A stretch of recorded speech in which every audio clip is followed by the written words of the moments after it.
Jacket, you're set. Right? That's right. Rebecca told me she had my mask for me, but I had to come see her. What did you mean about the students that are the 100%? Yes, yes. They're not enrolled in their home school.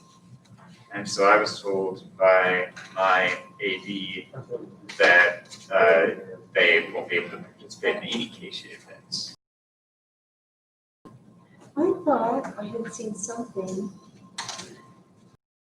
in the Kansas City area that kids could still participate even if they were not enrolled in their home school.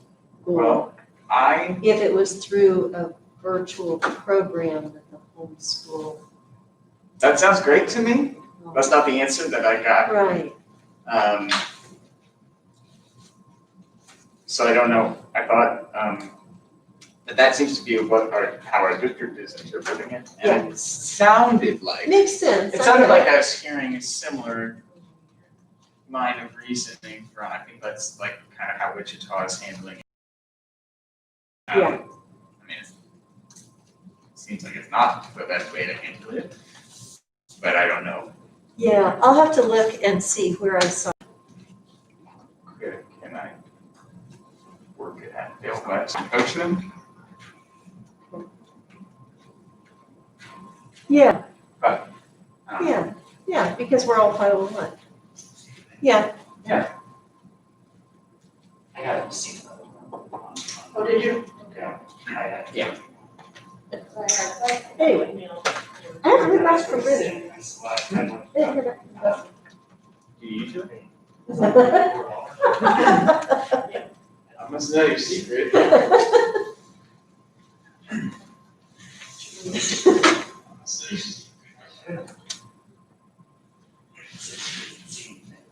It's probably time for us to start talking about resources you guys need, right? Yes. Yes. So I would say, yeah, get that list together. Get that going. Thank you.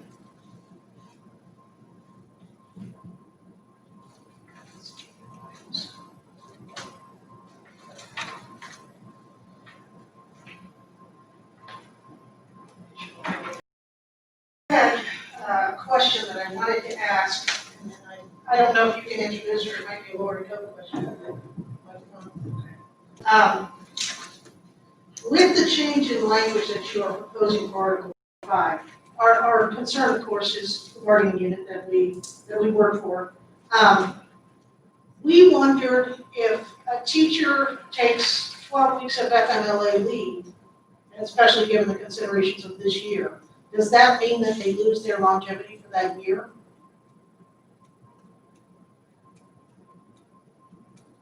Probably would be a more important question.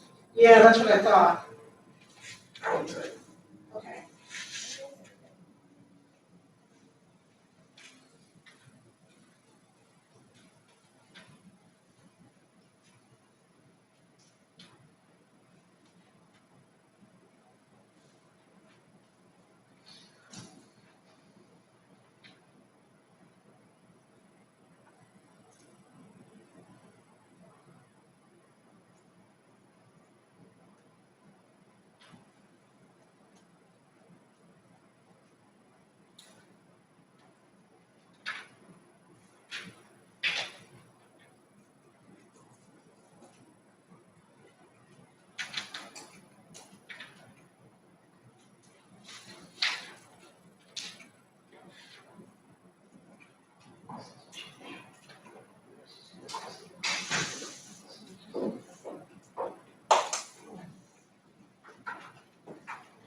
Sorry, Lori.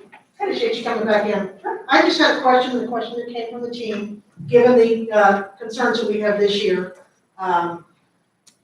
with the virus, and the concern that we will, we may have teachers who have to take FMLA leave because of the virus. So my question was this: if someone takes FMLA leave, a week, 2 weeks, 12 weeks, 12 weeks being the maximum in a 12-month period, do they lose their year of longevity?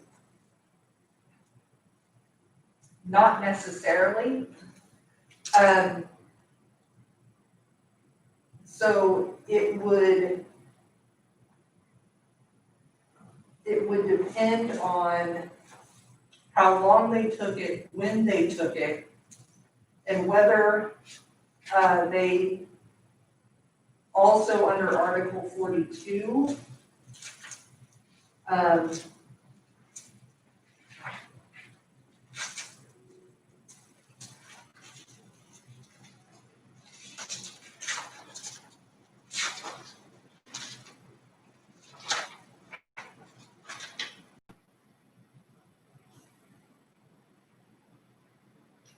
it says this leave must commence when other leave expires. And if you also look at that last paragraph there, Which page are you on? sorry, page Sorry, go ahead. no, I'm sorry, page 75 is the start of the article, right? If you look at the last paragraph on page 76, the Family and Medical Leave Act and extended absence for personal illness and disability article shall take precedence. So, again, this is a pretty unique situation that we had with the arbitration, where it really wasn't about an individual taking FMLA leave. It was about someone kind of bridging. So at the end of one and the start of another, and that there was, FMLA was exhausted at the start of that, or at the end of that 1 year, and then still needing time at the end and at the beginning. So it was a really strange, unique situation. So your average person who takes 12 weeks of FMLA during a school year, my understanding would not be impacted with the longevity increase. Right. So if I took, again, you're right, we're looking at short-term issues that hopefully go away sooner rather than later. It's certainly not anything that any of us have any control over. So if someone had to take time because of COVID, that they would not lose their longevity. See, I'm in a situation where my longevity started over when I came back to the district, but I resigned, left for 4 years, came back. My longevity started over. And then, perfectly, that was my choice. I just want to make sure that if someone needs to take 12 weeks or less of FMLA leave, that they don't lose their longevity. The FMLA leave, of course, is not paid unless you've got the sick leave or, the shared sick leave to pay for. And we're not talking about necessarily a large number of individuals. We're talking about very few. In the past, let's say that. In the past, we've been talking about very few. I don't know that we can say that in the future, but none of us know.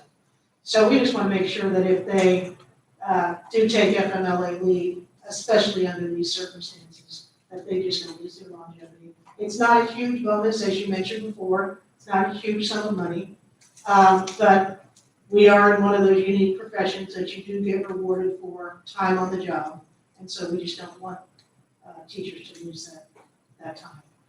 And I think it's important to make a distinction, and we discussed this a little bit last time, which is FMLA is actually not a type of leave of absence. It is job protected leave. Like essentially those 12 weeks, if it's for a qualifying reason, we just kind of push pause, we can't do anything to you or your job.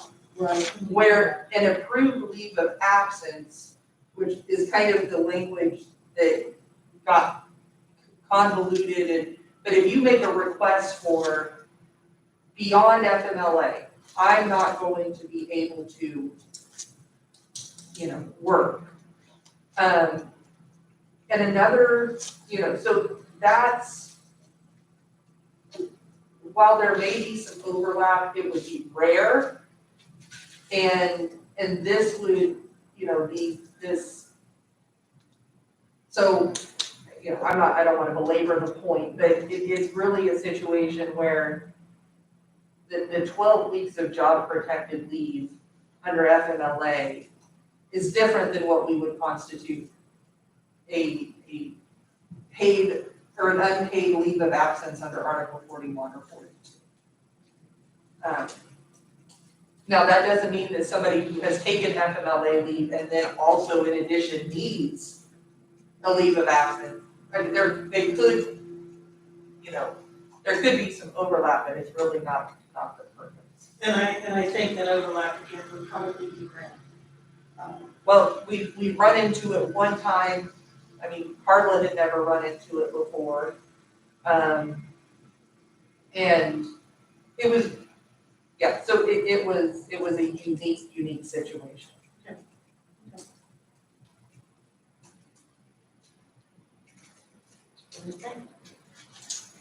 I just want to make sure that I heard right. Would it then be the position of the district that if a person were to take some of their FMLA leave prior to the summer break and then pick that up again and take some more FMLA, that same FMLA when we came back to school the next school year, that would be perhaps a situation where that could disqualify someone for 1 or more years of longevity?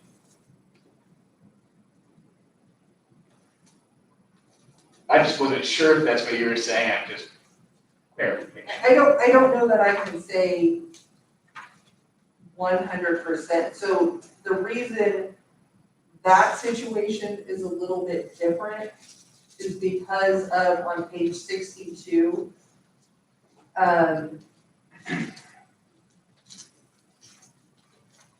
that right?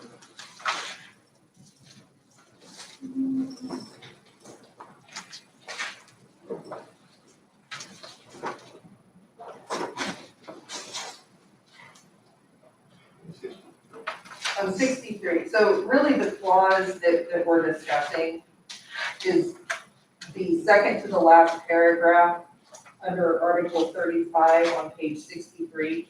Those professional employees on an approved leave of absence for any portion of the contract year shall not receive credit towards years of service for purposes of this specific article.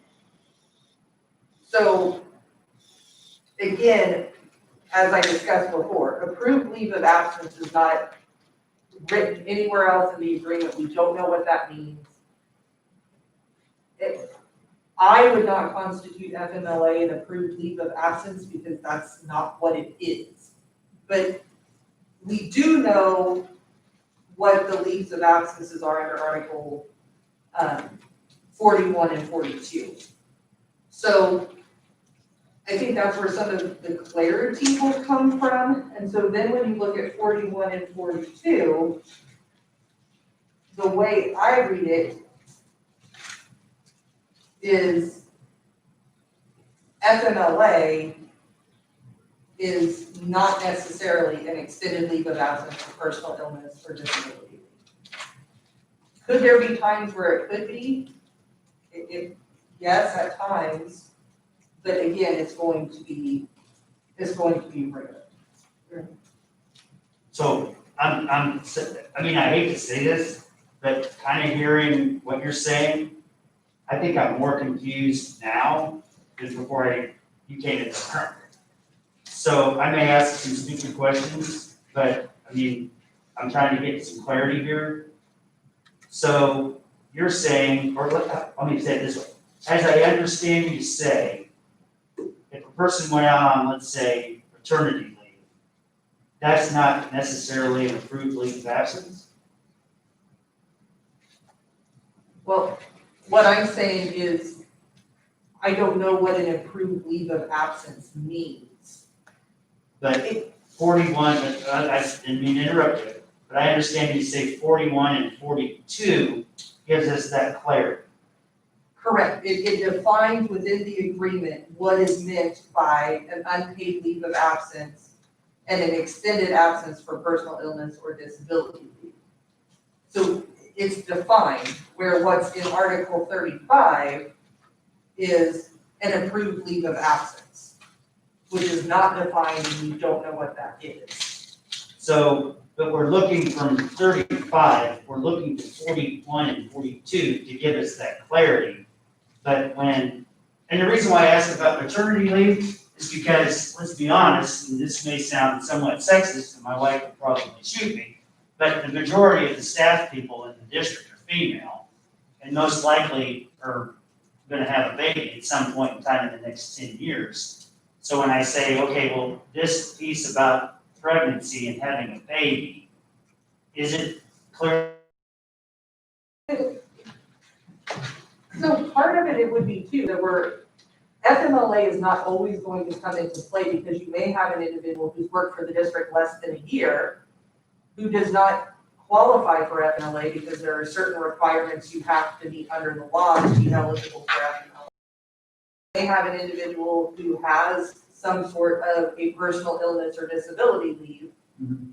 And I would argue that pregnancy is not an illness or a disability.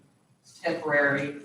Now there may be, then that gets convoluted, but in and of itself may not be. So there could be other reasons besides FMLA, or maybe other reasons why a person needs to take an extended leave of absence that has nothing to do with FMLA, even if it is something that would typically be covered by FMLA because they don't qualify for FMLA. Mhm.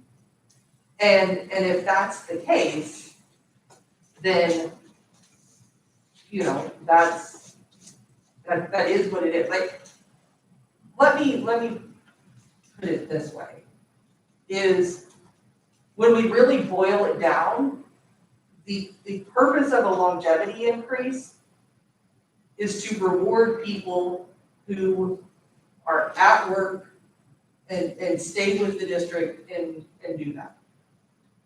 Certainly, we all have situations that pop up and, you know, we have life that happens and those sorts of things. So I don't think we're trying to use this as punishment or a club, you know, like beating people over the head with not giving them a longevity increase. It's really more, you meet the qualifications or you don't.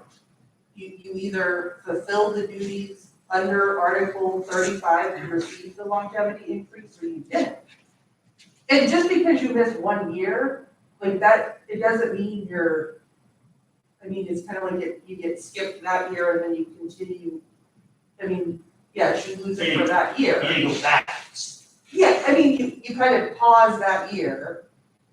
So if you're in your 5th year and you take an approved leave of absence during your 5th year, you just hold there, then the next year you would be 6, even though you're technically in your 7th year. So it's not I mean, yes, you lose it for 1 year, but you don't get knocked back to the beginning or lose all of the credits you built up to that point. So I don't know, I'm happy to answer any questions. I don't know if we're going to get any more clarity. I can't promise you that in some situations, someone who at some point with a connected leave of that qualified for FMLA could not lose their longevity increase. I'm sure that could happen. The reason that we proposed this and we brought this up was that our understanding of what was negotiated and what the intent of Article 35 was, is that it was really about the Article 41 and 42 being the leaves of absence we were talking about, and to get the agreement back to what the intent was. And either we agree with that or we don't. And that's fine. But no, I can't sit here and promise that in some situation that some person has, that, you know, something that, you know, that somebody may not get, you know, they may not get a longevity increase. Yeah, I think, I don't, I wouldn't disagree with a good portion of what you said. You know, I think that, yes, the longevity piece, when negotiated years ago, was meant to reward those people that stayed with the district year after year. And I see your argument. I think your argument is that you have somebody that works during a school year, and let's say they go on some leave. Now, I'm not even go down that path at the moment. If they go on a leave and out of a 9-month school year, they're gone 4 months. How does that constitute saying you were gone 4 out of the 9 months? How that would be counted towards longevity? So in my mind, the easy thing would be to do, and this is just me talking out of turn, I didn't ask any of them, but I've heard what you said. If the language were to say, if you're gone 15 weeks out of a 9-month school year, however many weeks 9 months is, if you were gone 15 weeks out of the school year, then that would not constitute a year towards longevity. That to me seems, in my simple mind, more cut and dry than the angle we've come. But again, I don't know. I'm probably delving into IBB at this point. But I just kind of think the other piece just kind of like, it's the what ifs. And we don't know all the what ifs, is what I hear you say. So I'm gonna be quiet. I'm gonna let her talk. That would be easier, I think, to put your mind on. Did you want Well, I guess for me, the question that I'm asking is kind of specific. I think that it might not be that unusual of a situation. And in full disclosure, I'm living this situation in my house where we have an employee who has taken some FMLA leave at the end of the school year because we had a baby in April.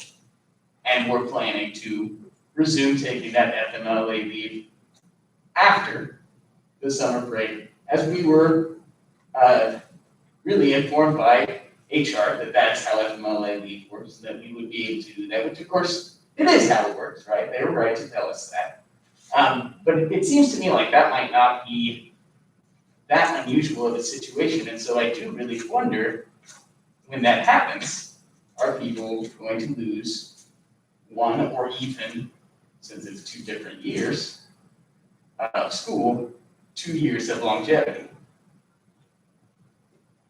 But if you look at Article 42, the language states a professional employee who is unable to work because of a personal illness or disability shall be granted upon application a leave of absence without pay for the duration of such illness or disability, but not more than, and it goes on to explain when.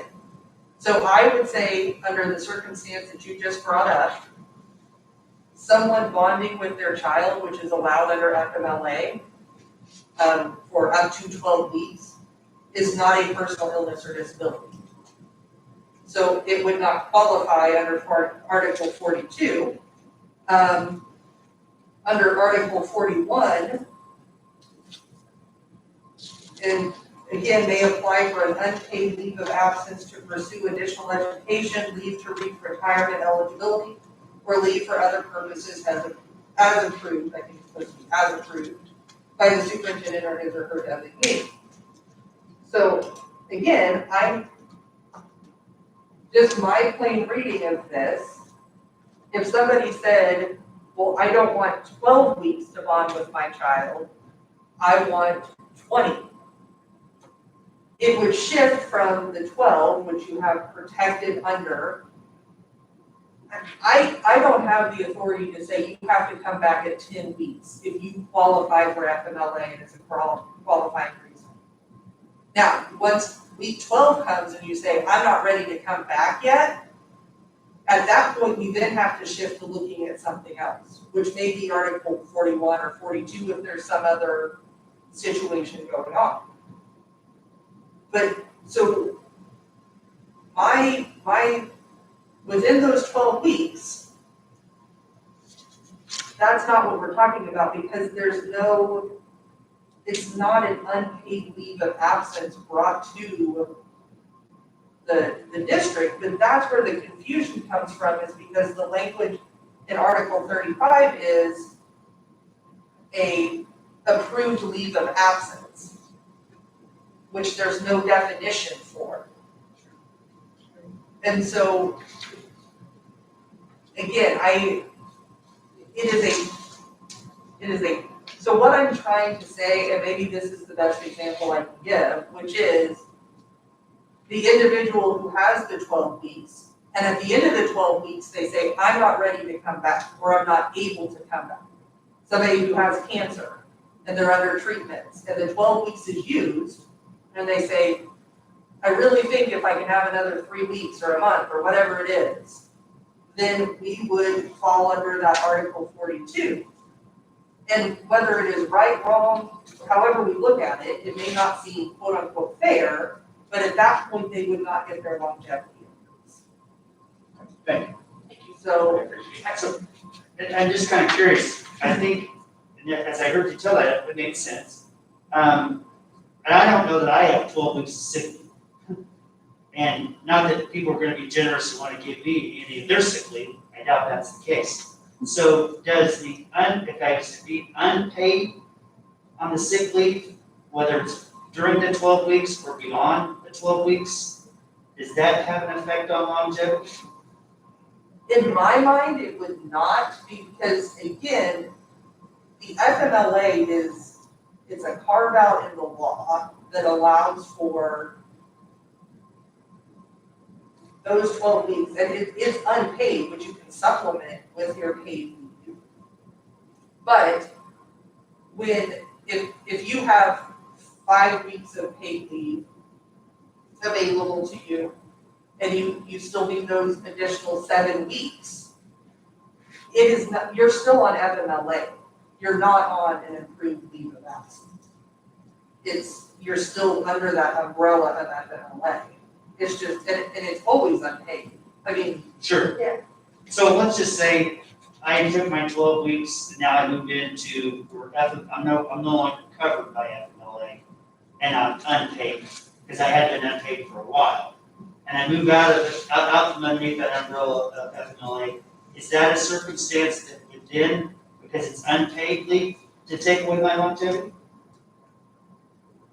I would say that we wouldn't be granting you your longevity, but taking away it works too. So yes, I think so. And the difference being that at the end of that 12 weeks, under the law, you were required to report back to work. Like those protections from the law, as an employer, were then no longer required to hold that place open for you. Now, and this gets even more. That doesn't mean we wouldn't have to have an ADA conversation with you, or, are there accommodations that we need to provide, whatever that may be. That, I'm not saying we would kick you out and say, see you later. But from just a FMLA protection standpoint, at that point, we would be having a conversation with you a week before your FMLA is up saying, you're supposed to report back to work on X date.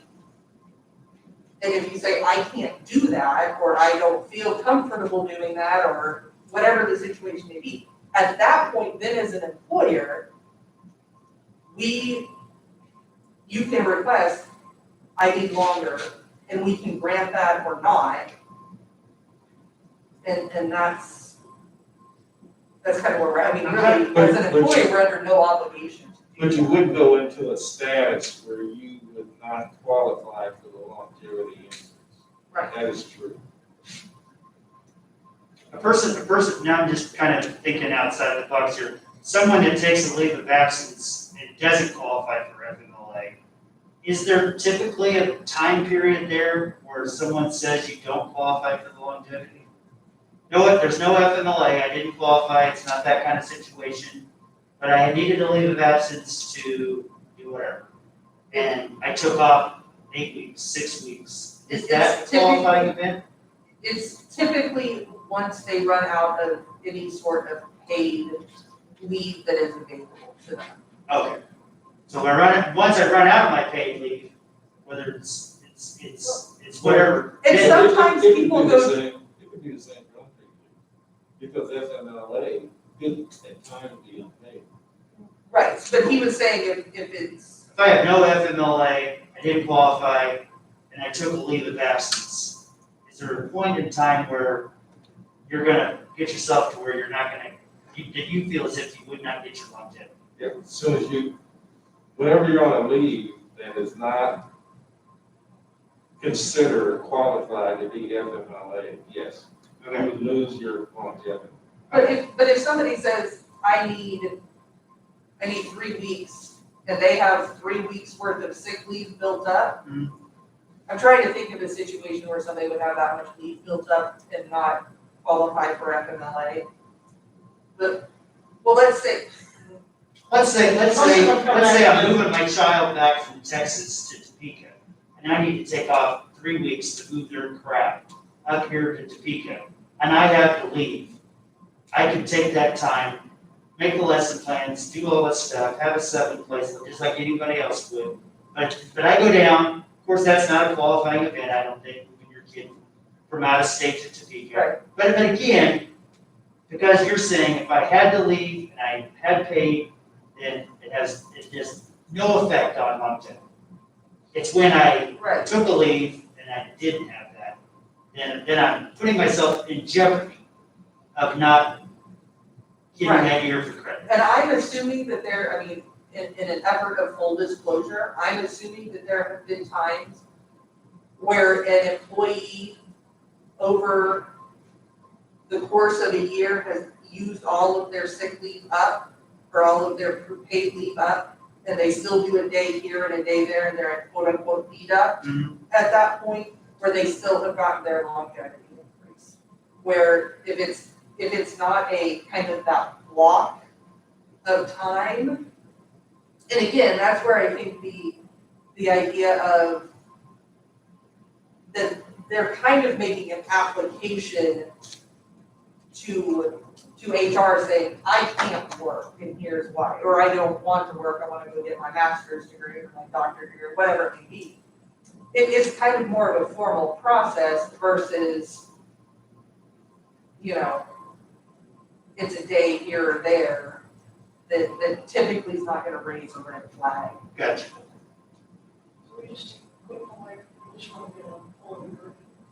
Yeah, I think we're gonna take a quick 5, we're gonna step outside, I'm gonna pull the group, we're gonna come back with a response, you can do whatever you want that time. Thank you for your clarification, thank you for addressing our questions. I just wanna kind of, check the pulse of the team, and we'll be right back. we're only taking 5, we can maybe just step out this door. Or are you guys going back in there? We can move that. I'll just wait. Okay. Like we should give them effort. All right, we got the There's a rock or a bridge. Did you leave this on? There's a brick.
to learn how to read minds, is what I need to learn how to do.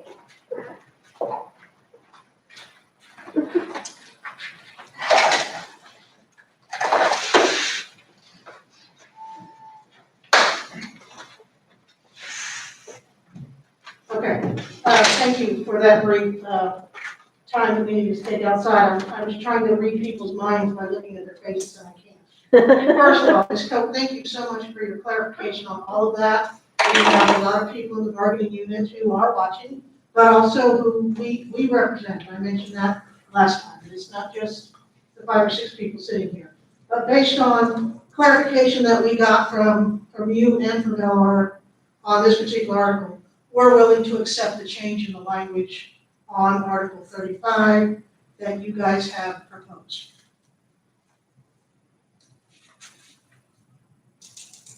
Do you get a thanks or appreciation? Thank You nodded. You want a gold star in there? You think LR's gonna give you a nod? I'm starting to figure out what it looks like when you smile behind the mask. We do appreciate the careful deliberation that has taken place in response that you came back with. That gives us something to go back and work on.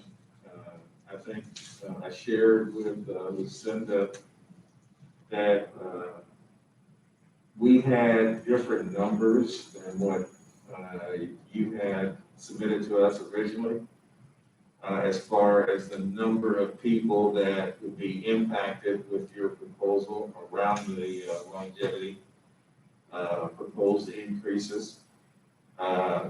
So unless you spent some time doing your break, coming up with a recalculation, that's something that we're going to need to take a look at. And we didn't do the math, we did do it pretty quickly, but I did stress to the team that the numbers are different today than the numbers that we got in May. Can you kind of share with me, Lucinda, how you arrived at the calculation that you did? Well, it was kind of a long Zoom meeting. We pulled out the longevity document that Carly gave us back in May, and we honest and truly went person by person and determined amongst the team where they were as far as longevity, how many years of time they had with the district. And we had some personal knowledge of people who had left the district or people who were still here and so on. And it really was a very rough estimate. It was the best we could do based on the numbers we had and our own just personal knowledge of staff in the district. Now, you took those numbers and multiplied it times. Can you give me a huge favor, LR? Can you use your microphone? Because I'm struggling to hear you. Maybe it's 10 years of working a good year. Is it on? I can turn it on for you if need be. That button that's up at the very top where you plug it in. All right. Hold that back. Hold that back. And then there's, maybe it's dead.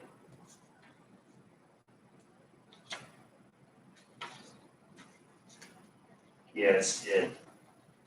Matt, you wanna hit, can you email your, Kathy maybe? Did you wanna? I'm not sure how long it takes us to figure out what this number is. Okay.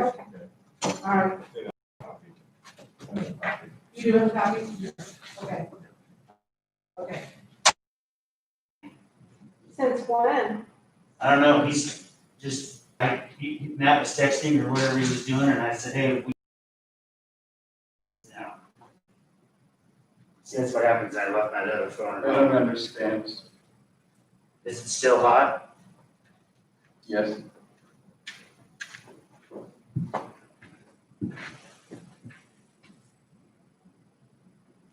It says TRO laptop 01 is connected. Good.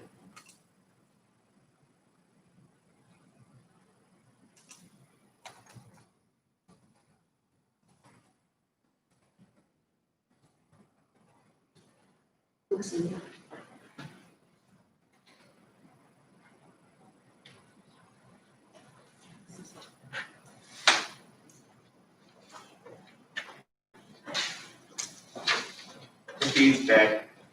Huh? They're back. It's working. Okay, good. Bet I won't forget my phone again. Okay, I don't know what the issue is. I mean, the hotspot was on.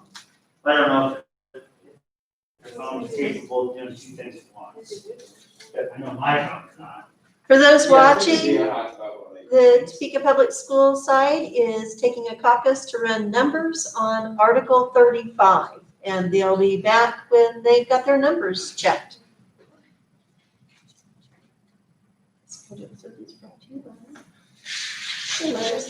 NEA-T. I could have had one of my kids bring the phone over, but. Here's a kind of gave it goes.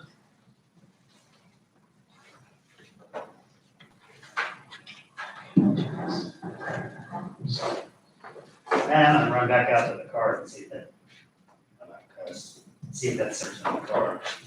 It's by definitely.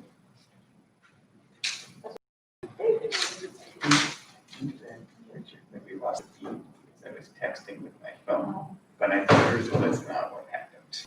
No.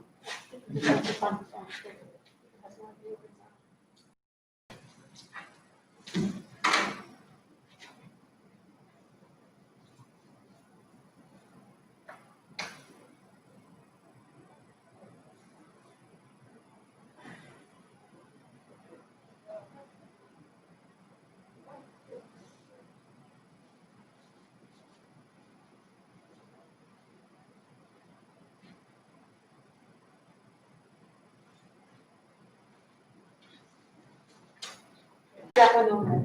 That one over. We had 3 people, or we had 4 people at 40, and he did 2. So, Increase but I mean, I'm glad we had the information, and I'm glad we were able to. I at this point, going, which one did we use?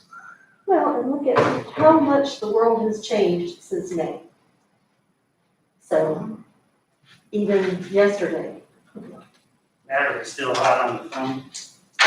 yes, Cause I could text my kids Sorry. and have them bring their red phone over. we're back up.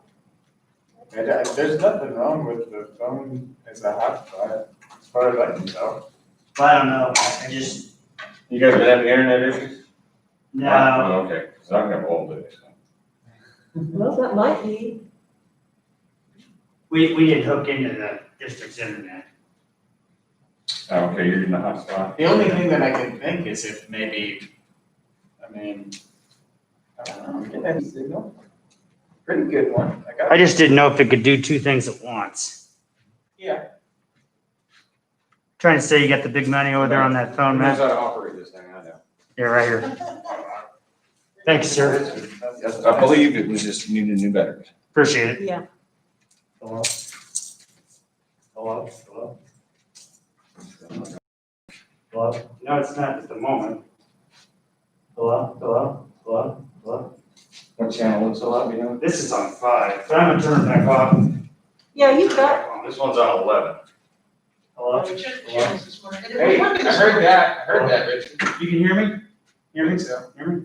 Hello? Yeah, There you go. yeah, That's that's lovely. Don't do That's that great. anymore. Thank If you. you're live. Anytime. Thank you for being so prompt.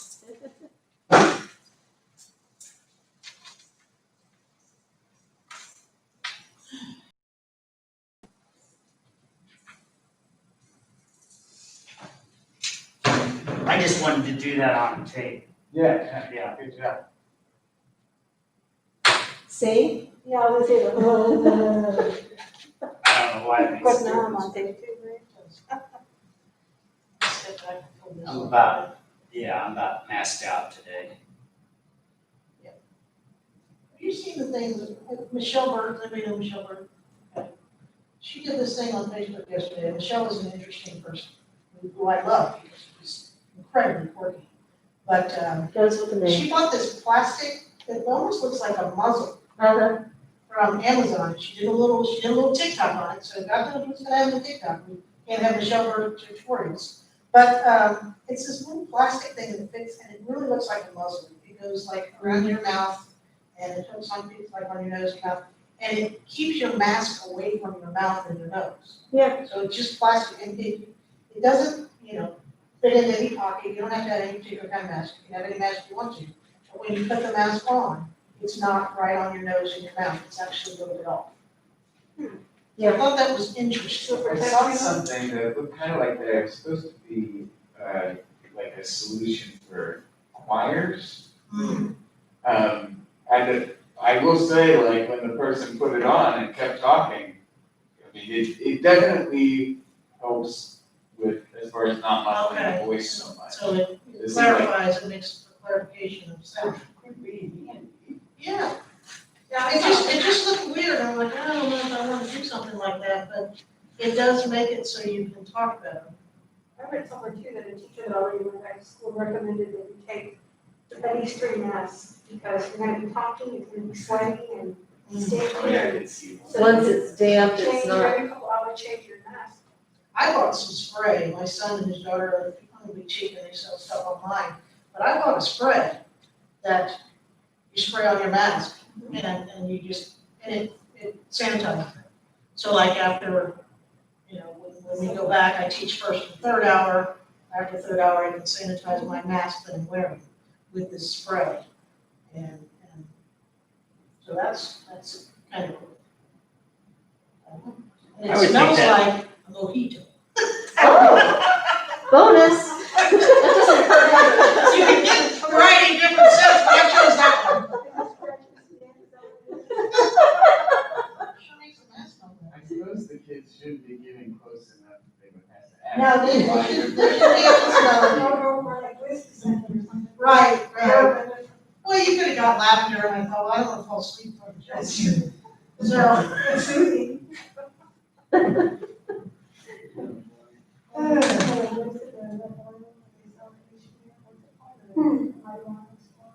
oh yeah, the CBD. I should never get those initials correct. Yeah. My neighbor gave me some CBD dog food and dog treats, because my dog is older and she knows she's got arthritis. And so she's a consultant or whatever, anyhow, her work is way less than it was, so she's now selling this stuff on the side. And so she brought it to see if my dog would like it. And she has a little dog that barks all the time, and my dog never barks, but since I've been giving him the stuff, now he's barking. I'm like, what in the world? Does that mean he's doing better? Is his arthritis better? Is it some sort of barking food? Yeah. He's happy now. But he's never been a big barker. He's very similar to your dog, Michelle. He's Austrian Shepherd and I don't know what else. But he's older, like he's 9. So he's not real young, and he hardly ever barks. I mean, he watches a rabbit go by and goes, huh, look at that. Whereas when he was younger, he chased me. So he has been barking more lately. What is that? Mine barks all the time at anything that moves outside, and he's got his own door that's magnetized, so he can come and go whenever he wants into the fenced-in area. And he will just launch out of that like a shot. And he's 12. Yeah. But then there are other times where he can barely crawl up to get out. So, yeah, it's, And the weather plays a role too. When it's warm, it's better, but if it's cold, it's not different. And like when we're down in the basement, my basement is extremely cold because of air conditioning in the basement. So my granddaughter, when we're down there watching TV, will turn on the fake fireplace and turn on the heat for the dog, and he will lay in front of it. Even though it's 95 outside, he will lay in front of it. So, well, I don't know that we're going to get done today. What's our projected? 9:33, 9:50. Let's DA some of this stuff and to get the housekeeping stuff.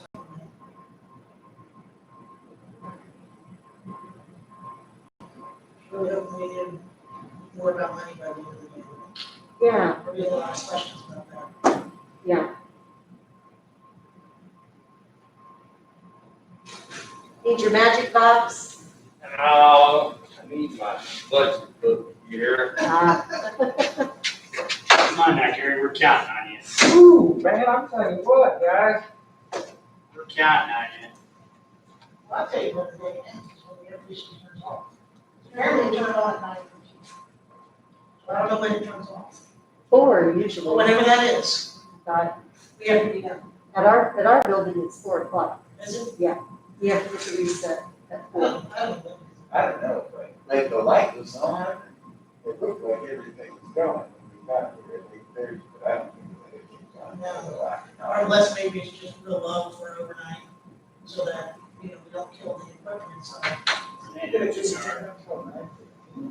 That seems like. Hey, 7:50. So Lucinda, was the longevity the highest number on our list of, agenda? Not necessarily. I just thought. That's what you're just saying, 'cause Yeah. you're so high.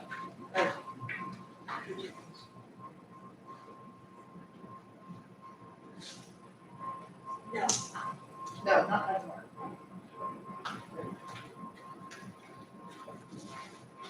And then you have a copy of this.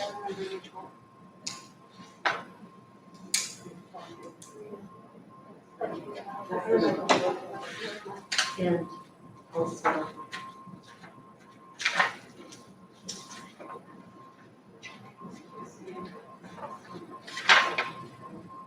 Okay, that's number 1. Yeah, I think you, well, maybe you can change this, but you don't, I gotta change the numbers for this.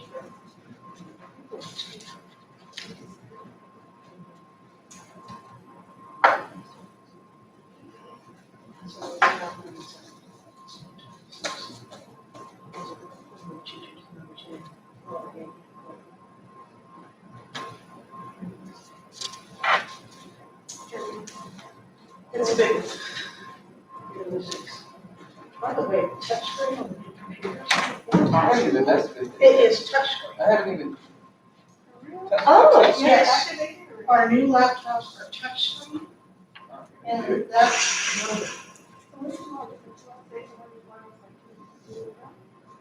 I've been doing that for years. I didn't even look at my desktop. There's all kinds of crap on it. I was like, fine, throw it away. Yeah. That's what it takes for me to clean up my desktop. Like, just throw the computer away. but the old laptops weren't touchscreen, and I get frustrated because everything else that I have is touchscreen. And I go touchscreen, it wouldn't work. Or I'd be working with a kid, and they have one of the older Chromebooks, and I go, and they go, this is a touchscreen. I'm like, oh. Right. Oh, that would always, yeah. That was The fun. loaner Chromebooks that we had, that was always messing up. They weren't touchscreen, you actually had to operate the mouse. The thing that always throws me off when I grab a student's Chromebook is that the scrolling is inverted. Yes. Like the 2 fingers scrolling goes the wrong way. Yeah, it's very annoying. I think that's a Chromebook thing. It's a setting. It's a setting. It's like for my Chromebook. You would change the setting. it. Yeah.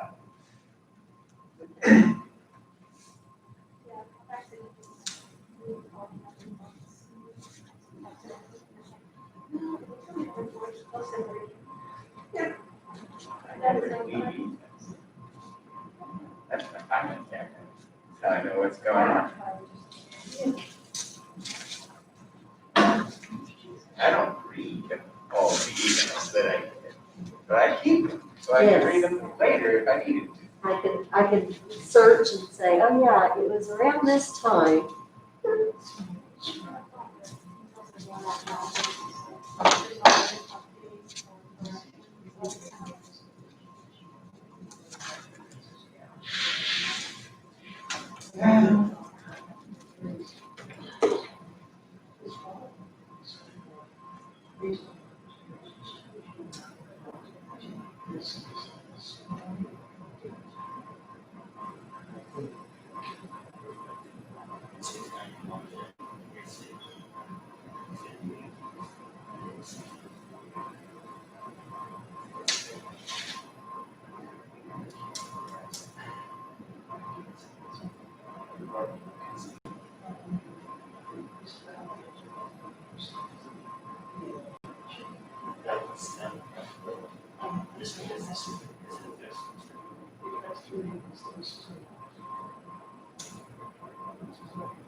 It's pretty seasonal.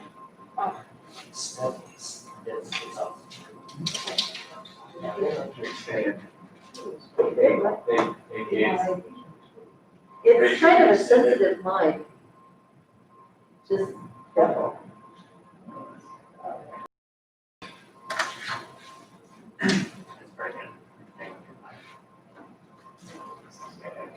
That's very good.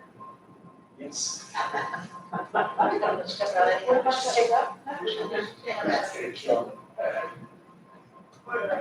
Need to take it.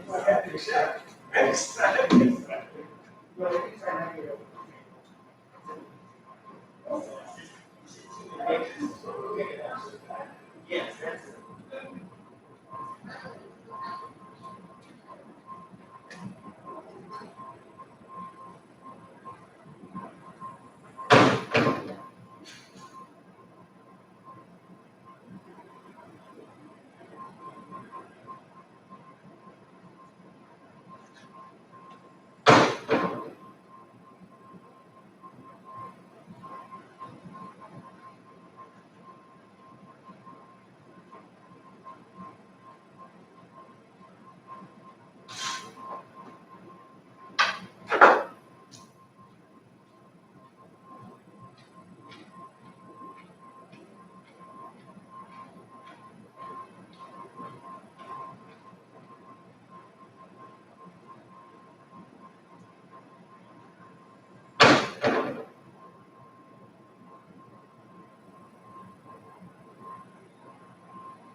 Different places.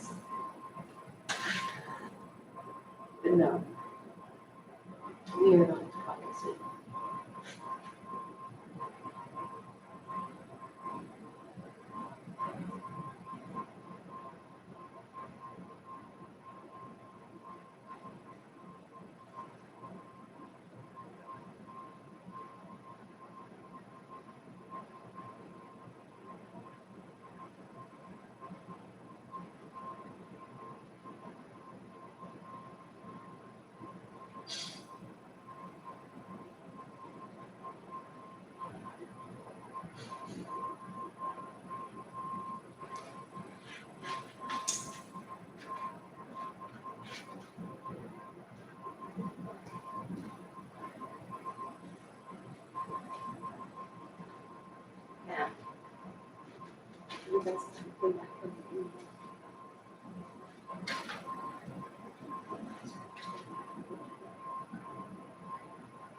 Well, I was gonna say, as far as I know, that's the situation if we had it for anything.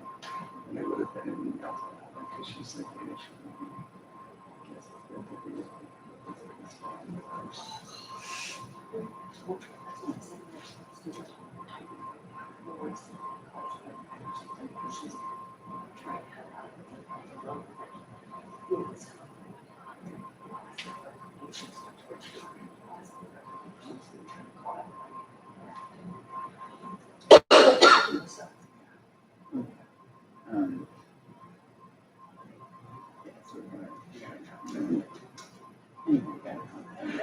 I'm just curious to see.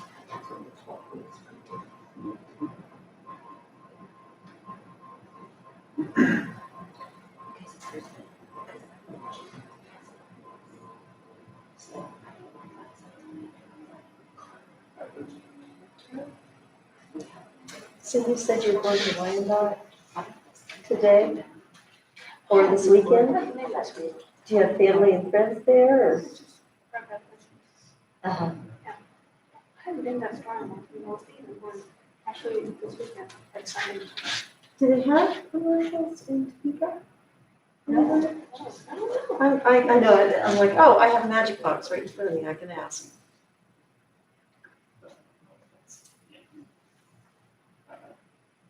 That's from.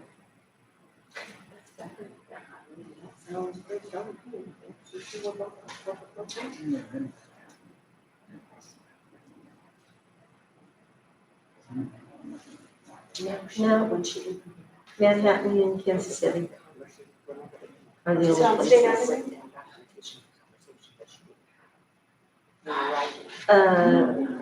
The Kansas City, there's Olathe, and there's Kansas City, Kansas, and there's Merriam, Kansas, which is more north, So I don't know.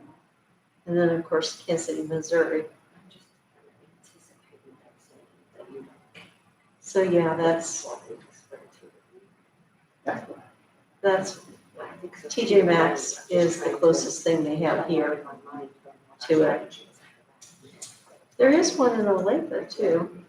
Oh, yeah, it is. Yeah, the movie theater, they have seen that whole area. You see there, the whole complex? Uh-huh. I don't know, I've still got 3 or 4 chairs of these. They're so dumb. Yeah, they look very comfortable.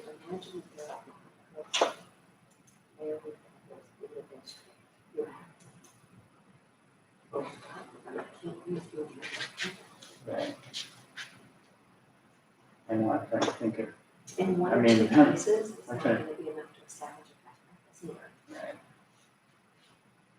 Yeah, I'm trying to think of couples right now. They're both in the district.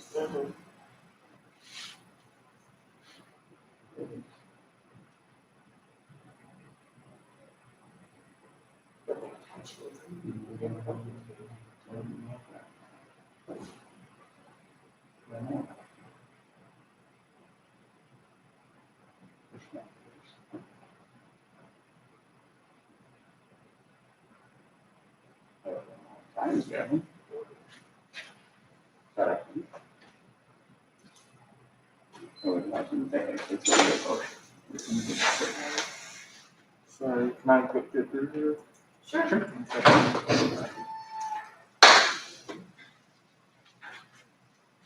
Yeah. Are you done? They're caucusing right now, so Okay. they're not done. Which one's having issues? I Which think we mic? got this one. Yeah, it just needed new batteries, Okay, I just so, brought some, so. oh, thanks, Colin. I sent an email out a couple of different directions, and a couple of people would come by and help us out. Not a problem. I just now got to it, so. You need more? Set them right there. All right. All right. Thank you. Thank you. Yep, no problem.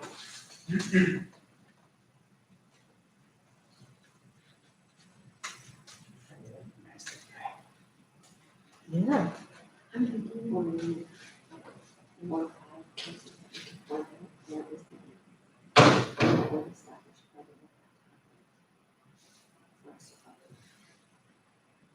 Okay. It's gonna be tall. Tall, but. Keep thinking.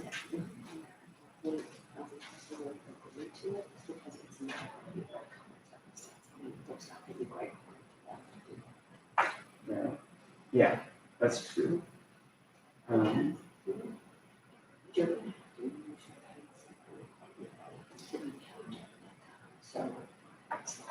Right, well, then, yes. I'm saying from their perspective, Right, that's the right. hard granting that, because, I mean, and once it's but if we talk to humans, right, they have to give us that, right? yes, I mean, I guess it's harder to get subs. That could be a reason. But I think The it's harder second to. deter you from taking the time that you need. Right, To teach you, because you've got those days anyway, right? right, That's another or not, you've got those days. yes, that is true, and we have talked about that. Yeah.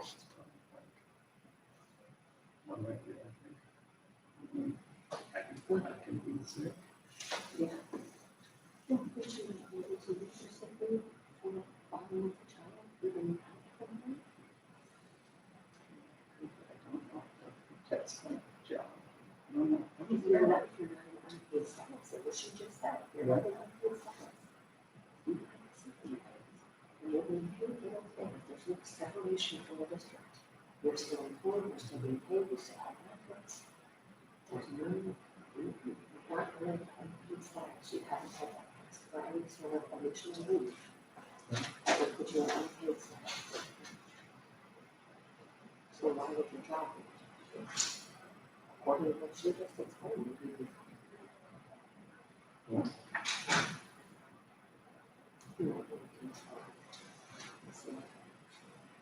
Are you looking for Lucinda? Yes. They just Yeah. stepped outside, yeah. I think they might just be right outside the door, Okay. purchasing it. You want me to look for them, LR? I'll find it.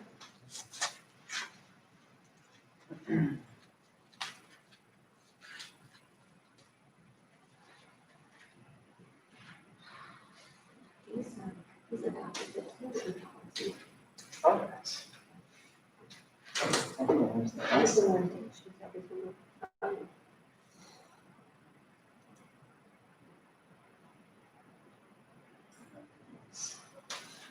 Disinfectant. Yeah, just wanted to come and sweet snugglebug. It's 20 years old and is deciding to go rent an apartment. Three stupid friends. Stupid people. I called us and I said, oh, yeah, you could also pay for your phone and your property, so we want you to talk about that. No?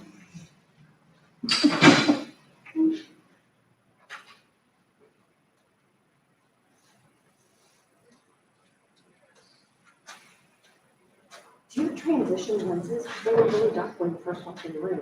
Hmm? Your glasses, are they transition lenses? I took them off.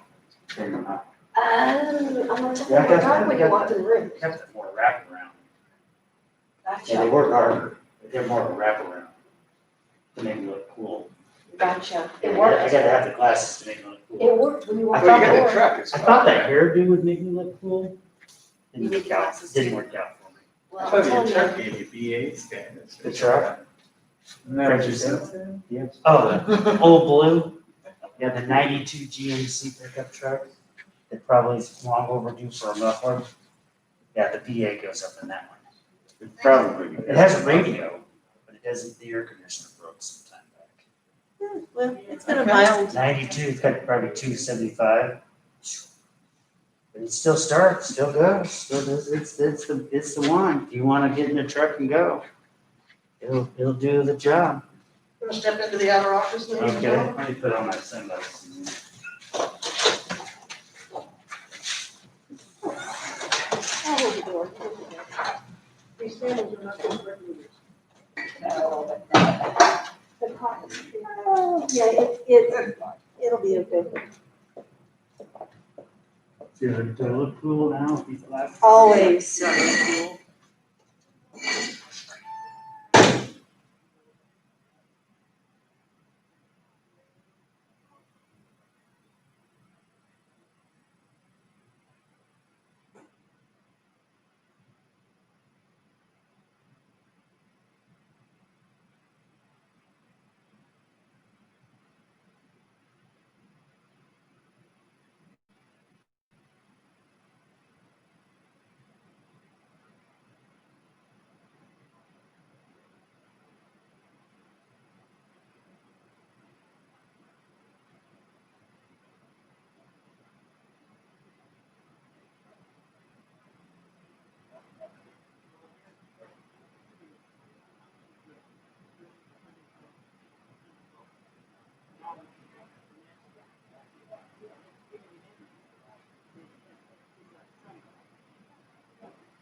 Okay, I'm Time.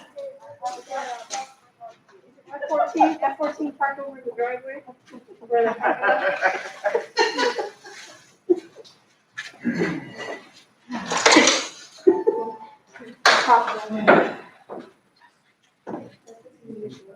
What's still school, we gotta call an ice man.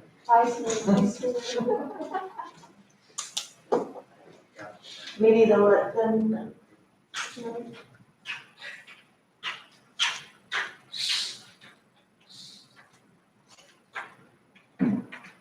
Didn't we just do this? Right? This is our back from lunchtime again, take two.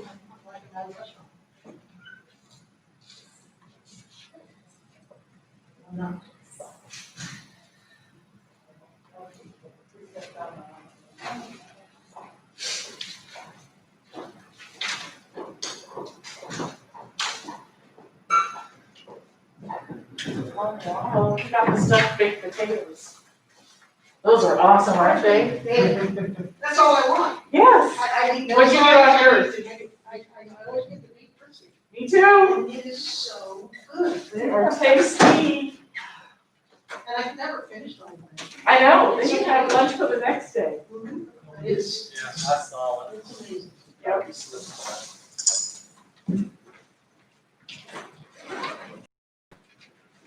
Didn't see anything, that's not bad.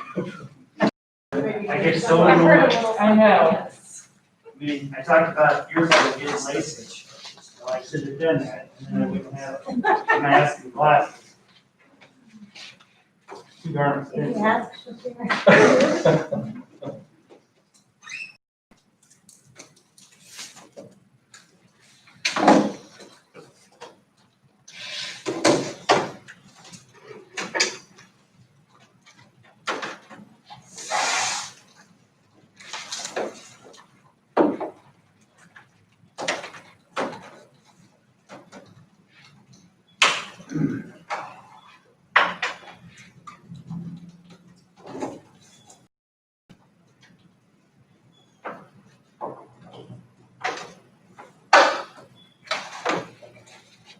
Gary, did you have a good lunch? He Don't lock the said dog. it would have been better if you paid for it. If NEA would have paid for it, I felt a lot better about the whole thing. I hear you. You know, it's okay. Yeah, I tell you, So, it's okay. did you go home and walk the dog? I didn't. My wife is home today, so she's taking care of Zoe. I had a tostada. It was pretty good. Good.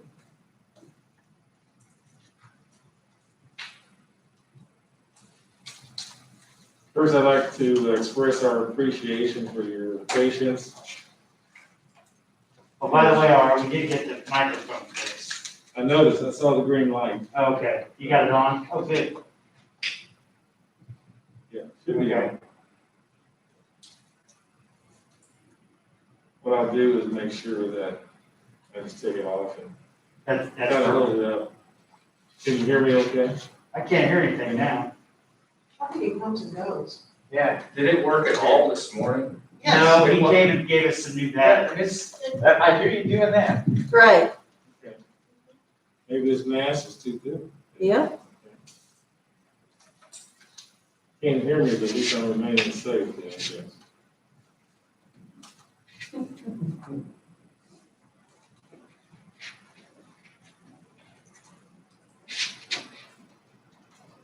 I'm going to go by one and share with you the agenda that we had talked about and agreed that we would attempt to fund for this next fiscal year. The agenda that you submitted to us originally amounted to about $600, $600,000 rather, worth of new money and new spending.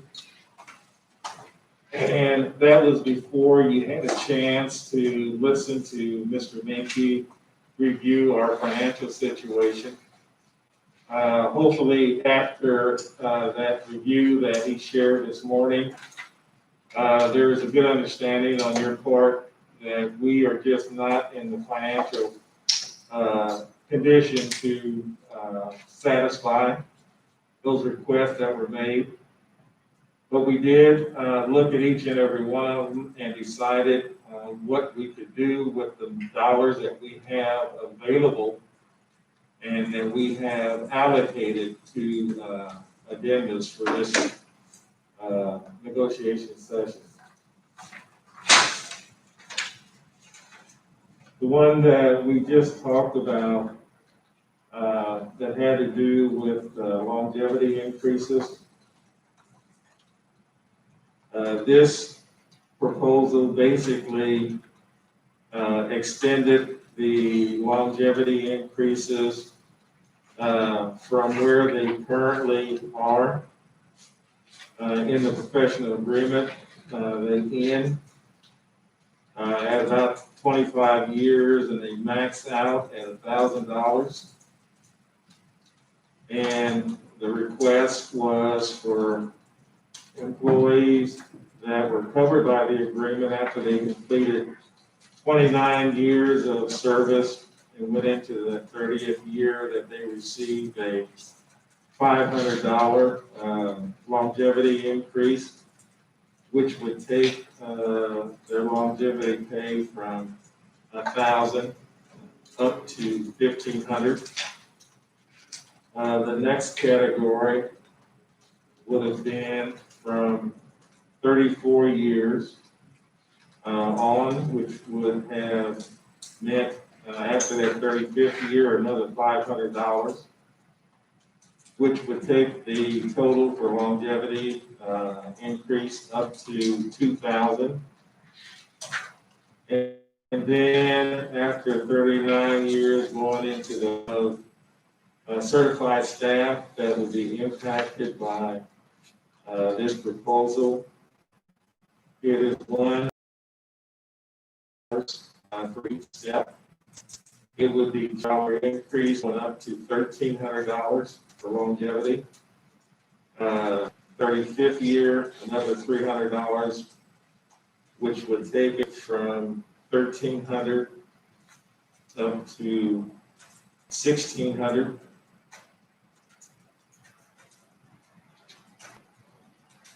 For the increase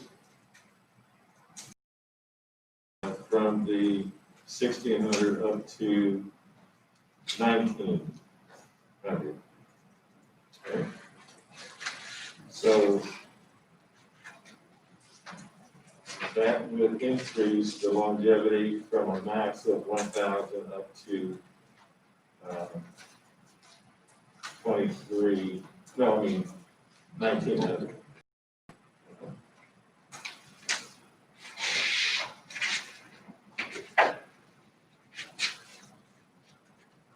Okay.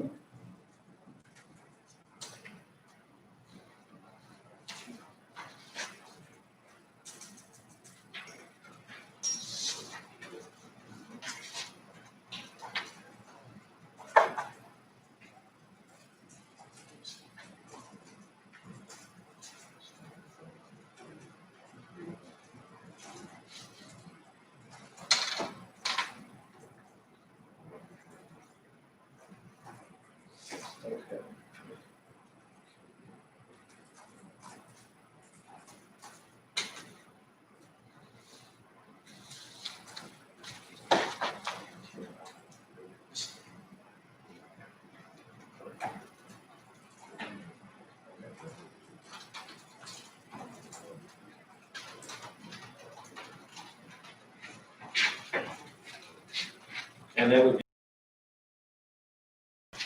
language changes that we had talked about. And I have had a chance to discuss that proposal with my team briefly, and we are in agreement with both the language change and the that we have proposed. Thank you.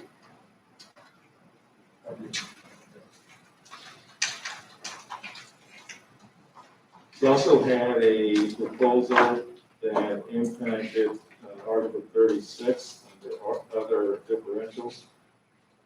The proposal was to adjust both the middle school activities coordinator and also the high school activities coordinator. That would have been a total cost of $48,546, because that proposal increased the current addenda from a 13.6% or $5,916 up to a 26% or $11,310. What we are prepared to offer is an increase to the 26% or $11,310 for the high school activity coordinators only at this point. With the middle school coordinators staying where they currently are, with the 13.6% and $5,916. So let me clarify, because our sound isn't working real good. For the AD under the other differentials, you are in agreement that, I'm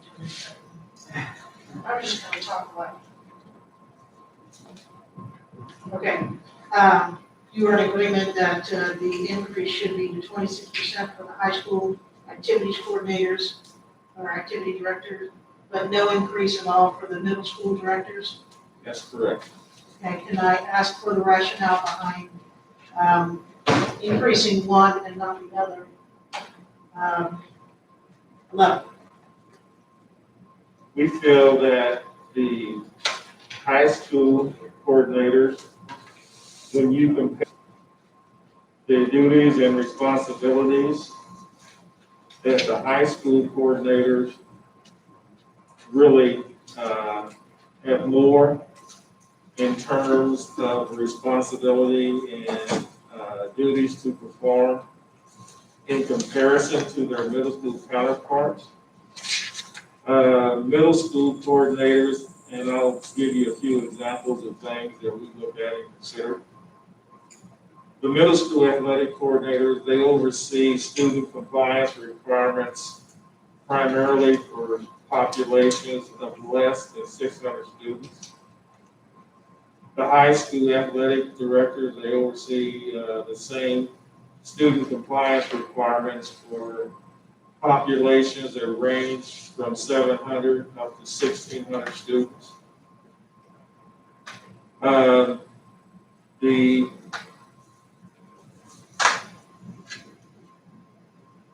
middle school, their athletic coordinators, their game management responsibilities usually end at about 6 p.m. in the evening, whereas high school athletic directors, they are required to be in regular attendance at games, games that sometimes do not end until after 9 o'clock. The high school athletic directors, they have to travel to events outside of Shawnee County. Those are a couple of the things that we looked at in making that determination. And if I might push back just a little bit, at one point in time, and I don't know historically when this was, perhaps Laura, you would have better information, it was decided that the same amount of pay was appropriate for both middle school and high school. But at this point in time, you're differentiating that middle school should be paid one amount and the high school should be paid another amount. And my pushback is twofold. One is when these amounts were negotiated, and from what I've been able to find, it's been 10 years, that this is just anecdotal evidence. I have no research, just from interviewing different ADs. That in the last 10 years, since this increase was put in place, the job of the athletic director at the middle school has become much more complex. After spending time at both middle school and high school, you're right, the athletic directors work incredible hours. And I would push back that it's middle or high school. And the number of students at a middle school is always going to be smaller. Our biggest middle school, I think, is just under 600 students. But in the middle school athletic program, everybody gets to play. Whereas in a high school athletic program, even though it might be a high school of 1,600, not everybody gets to play.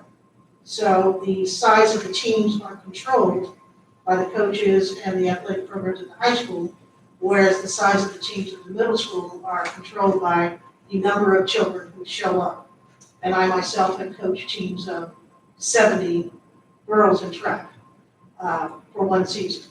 So I'm not sure that the numbers of students in the schools necessarily matter, since in the middle school we do coach everybody. But in addition to that, the middle school athletic directors have taken on 2 new sports over the last 2 years.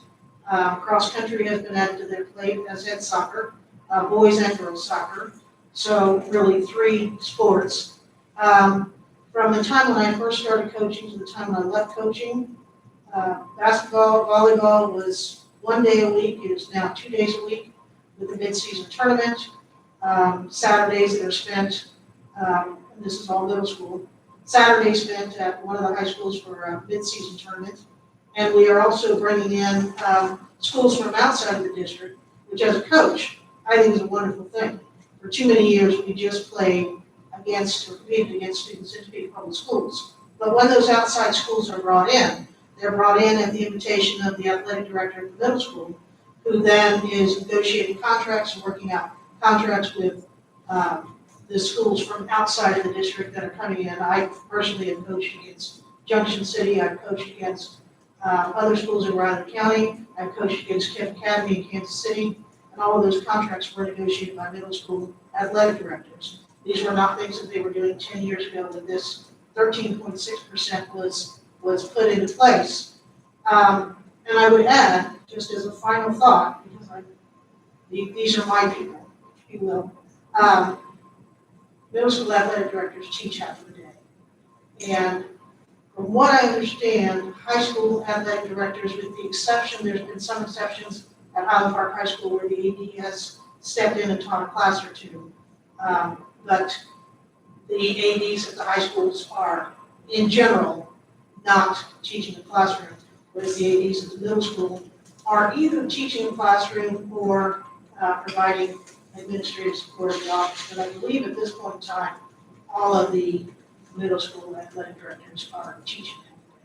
So I would push back that an increase for what they do based on how their job has changed over the last 10 years would maybe need some further consideration, even if it's not at the rate of 26%.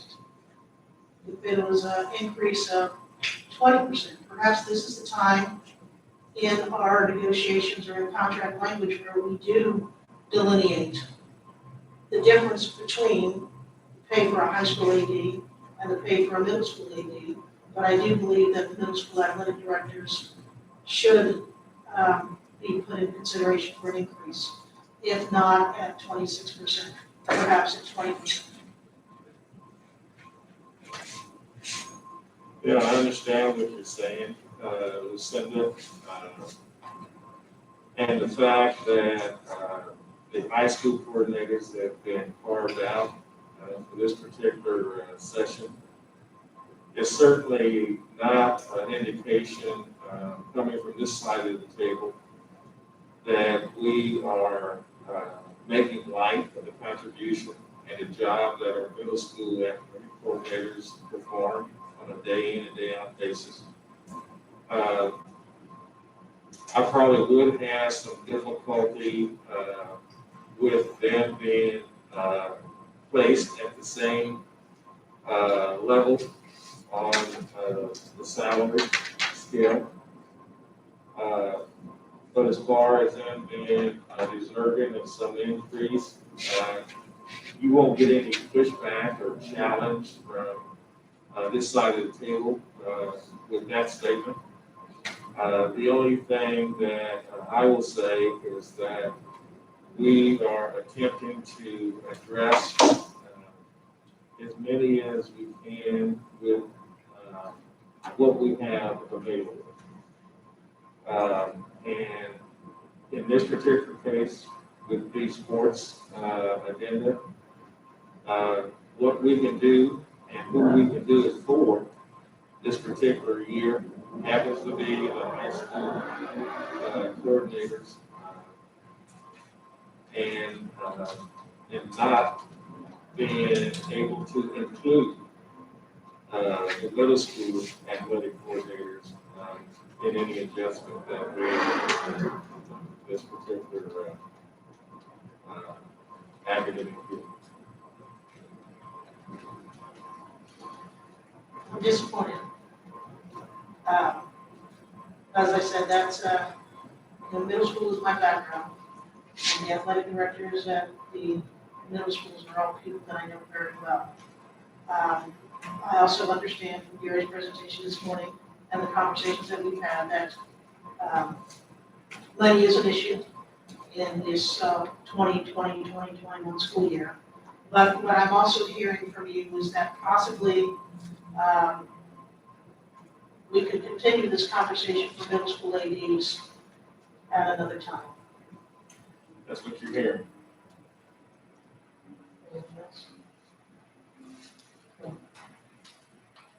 Thank you. Yes, thank you for your comments.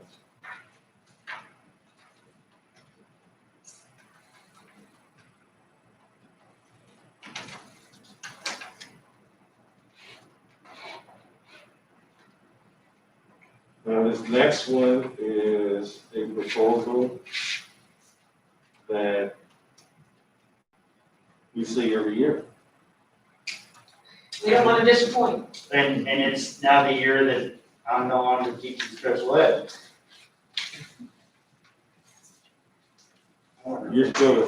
You're a special ed teacher who is on a different assignment. There you go. Let's see if does this work better? Let's go with this OR, because I struggle to hear you. Sorry about that, Richard. As I was saying, you're a special ed teacher who happens to be on a different assignment for a while. Yes, that's Jason. Anyway, this is a proposal, again, that is from Article 36, flat rate differentials. And this is a request for a special ed supplement to be increased and adjusted from the current level of $800 a year.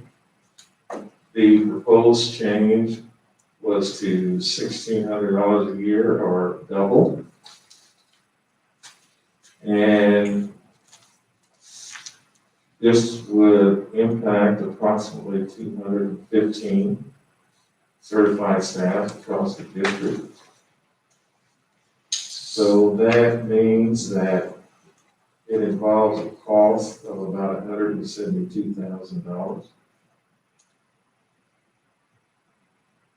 And I guess what we are proposing this year, which is somewhat different from in previous years, is to grant an increase in that addendum. But we are offering an increase going from $800 to $1,500 rather than the $1,600. And that is being requested.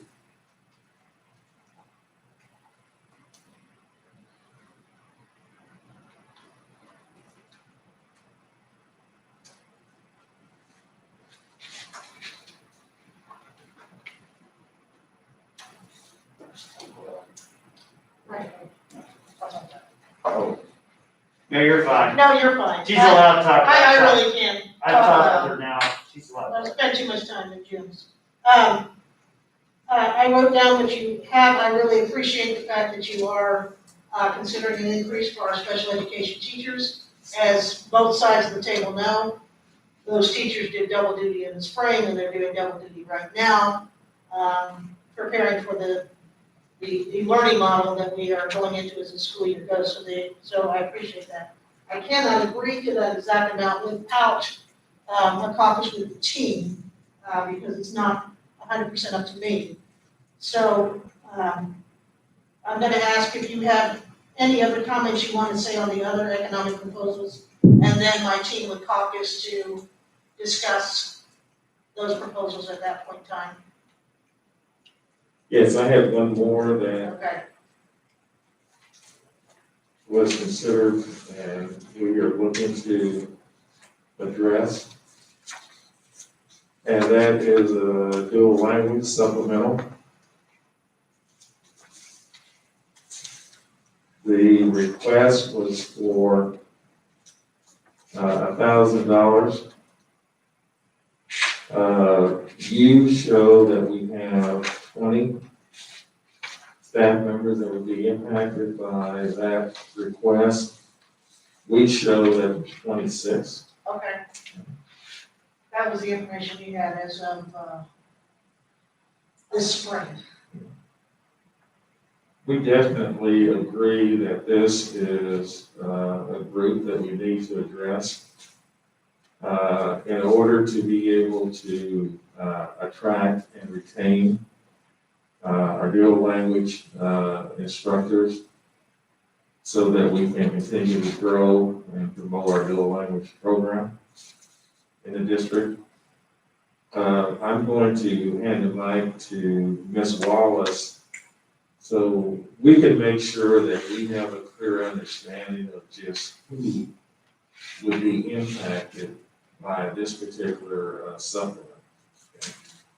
Before I hand her the mic, I want to tell you that we feel so strongly about this that we increased the supplement that we're willing to pay from the 1,000 to 2,000. So we are proposing that this be a supplement for 26 certified staff. That would be 2,000 apiece. Thank you.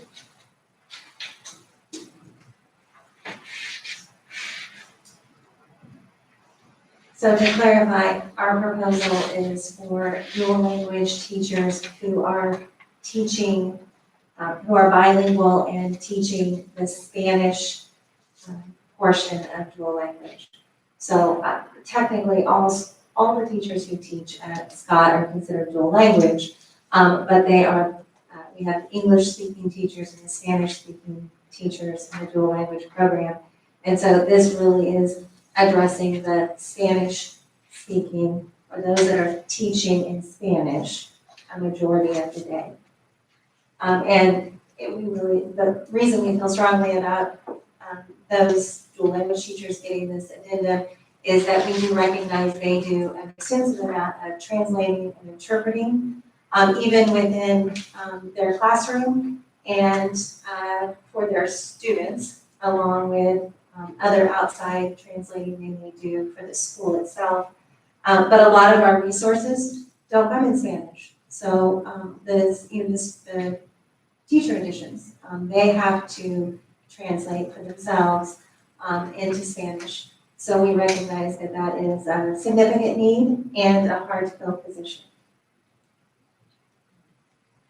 Thank you very much. As a dual language teacher, I thank you because it's been really complicated and hard for the last 5 years. And we have a very strong community in the dual language. We have very supportive parents, the students are outstanding, the teachers are also very hardworking. And the thing that I always refer back to is that we're promising all of these people, Garden of Eden, if you learn a second language, you'll have better opportunities when it comes to jobs. But yet in the district itself, we're not giving credit to our teachers for being bilingual and doing extra work. So I really appreciate it, and I think that this will make a big difference, hopefully, with recruiting teachers within the United States, because we're lacking a lot of teachers right now. And it's really difficult for me. As a matter of fact, this year I'll be teaching 3 grade levels because we could not replace one of the Landon ELA teachers that left to Spain, so I'm having to teach 3 grade levels this year. I've normally had to do 2 lesson plans, but I'm had to do 3 this year. So thank you very much. Appreciate it. You're more than welcome. Just to make sure that we are clear on the SPED supplement that was requested. This is only for the classroom teachers, right? Because we came up with just about the same numbers that you did when we just looked at classroom teachers. I think we had something like 200, and I think the rest were classified as gifted teachers. We come up with a total that matches what you had on your proposal, so. And we understand that, Mr. Richard and I, of course, team talked this year, but he's the special ed teacher and I'm the gen ed specialist. That addendum would go, He's talking about gifted. yes.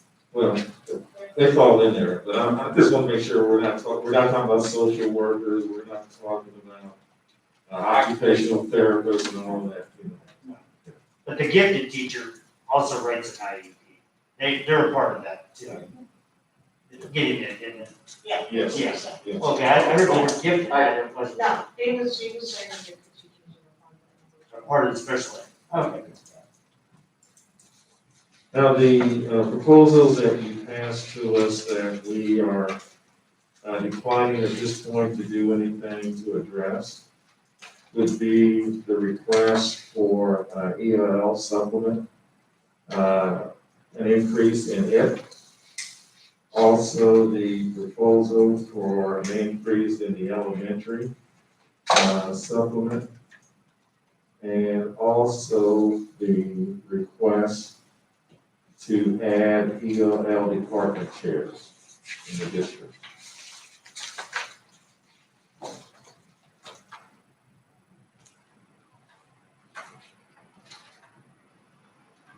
I think that one way or another, that should address all of the proposals that were passed to us. Yeah, I've been keeping score, so I've got all of them here. You know, we can read that one. Okay, You know, it's somebody else fixed it. are we okay with the proposals that we put on the table? Okay, my team is letting me know that a caucus is not necessary, that we accept the $1,500 increase, the increase to $1,500 for the SPED teachers, that we accept the $2,000 supplement for the dual language teachers, and the ADs, we've already accepted that. And then, we understand that elementary ELL supplement and ELL department chair are being, turned down for this year. But as I've said before, Eleanor, we'll be back. I learned that with the state. Slow and steady, Yeah. that's it. Well, thank you, and I think that's all that we have for this afternoon. I think that takes us through all of the financial proposals, yes. The only last one to talk about, of course, is the teacher's salary. But given the fact that it's 3:00 in the afternoon, how do you want to do that? I looked at my calendar, and the best day for me next week, and this is without talking to the rest of my team members, would be Thursday. How long do you think, are you prepared to talk about the other piece tonight? I mean, would another 30 minutes, an hour suffice? Or do you think we need a morning? Or is this gonna take all for next Thursday? You know, it's getting close to dinner time for me, so. And short, Quite often about economic issues, and so we get that. But I also know that we need language on all of the different things that we've agreed to today that we can TA, and that we need to sign as tentative agreements. There's a lot of paperwork that needs to happen between now and the time we're done. So we have to meet another day anyhow to get all of that stuff done. And while members of the bargaining unit would love to know the answer to the question or the final answer, they might have to wait 4 days. It's not the end of the world, they've waited this long. I'm a very patient person. probably making them angry, but whether we talk about money today or we talk about money next Thursday, I don't believe changes the amount. But I would rather do it at a time that's not 3 o'clock in the afternoon on Friday. My brain works better in the mornings. I appreciate that, Lisa. And the 20th is good. I'm gonna tell you that, I don't know about the other people at the table, our special education teachers are working overtime. And between next Tuesday and Wednesday, I have 16 IEPs I have to zoom into. But I have none on Thursday. So that would work for me, getting nods from the rest of the team. What about our team? I'm good on Thursday. I'm good until 2. Something can crawl in your back. I'm just afraid I'm gonna have to buy my team lunch again next Thursday. They said You know, once a week. You know, one other thing that we have too, that is paperwork more than anything, Lucinda, is the housekeeping Yes, items, and, Ms. Randberg, she is prepared to go over those with us too. at this point. okay, yeah. So there are some loose ends we need to tie up. And I think it's gonna take another day. I'm all out of another meal, so I just don't know if I'll buy it for you guys. Well, you know, I just want everybody to be mindful of the fact, and, you know, those that have been at the table for a number of years, I don't have to remind you of this, but for those that are listening, you know, we are always interested in making sure that we do the very best that we can when it comes to compensation. We are interested in making sure that we are leaders in that area, so that we can both attract and retain the highest quality classroom instructors and other support personnel that we can.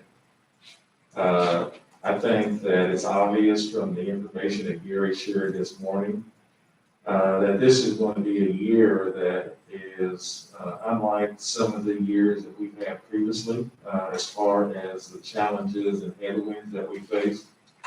But I just want you to be assured that we have really spent considerable time going over the numbers, and we have come up with the very best package that we can put together under the circumstances. And I want to emphasize, under the circumstances.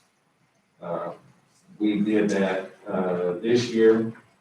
It's something that we will always do. So just want people to be mindful of that as, you know, anticipation grows over these next few days as people wait for us to get back together next Thursday. You're always going to see the best that we have to offer. Whether it meets everyone's expectations or not, it's the best that we have. It's the way we've always come to you, and we always will. We appreciate that very much. And I said this before, just based on the circumstances we're dealing with this year. I don't think we're doing all right, but I certainly would want to have the jobs that you guys have. I just have to teach the children. Right now, that seems like the easier job. Thank you. Everyone have a great weekend. We will. Yep. And we'll You see as well. again Thank next you. Thursday. Thank you.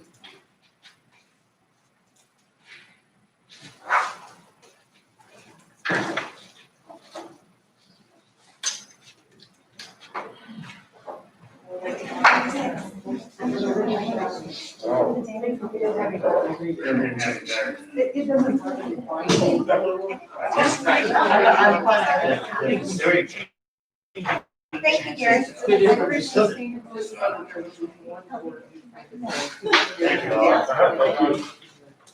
Yeah.